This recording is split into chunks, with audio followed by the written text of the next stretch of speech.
Terungkap, ternyata seorang suami inisial AA, 29, sudah sempat meminta istrinya, DA, 24, untuk berhenti menjalankan jasa prostitusi online alias open bo di rumah.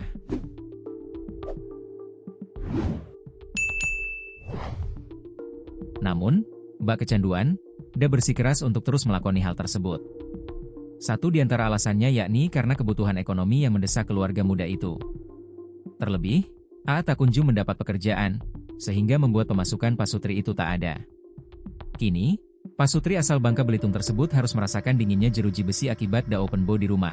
Sementara suaminya, AA, jaga anak saat sang istri melayani tamunya. Dikutip Tribun Lampung Co.id dari bangkapos.com, praktik tersebut sudah mereka jalankan selama 3 bulan di rumah mereka di Kecamatan Pemali, Kabupaten Bangka, Provinsi Kepulauan Bangka Belitung. Selama itu, DA sudah melayani sekitar 15 pelanggan. Sementara sang suami memilih berada di ruang tamu saat istrinya di kamar. Ia menjaga anak yang masih balita sambil main HP. Kini keduanya telah ditetapkan sebagai tersangka dalam kasus dugaan prostitusi.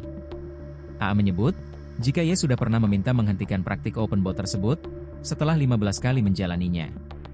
Namun keduanya justru cekcok. Namun, praktik open bo tersebut dilanjutkan karena menurut pengakuan AA, sang istri masih bersikeras.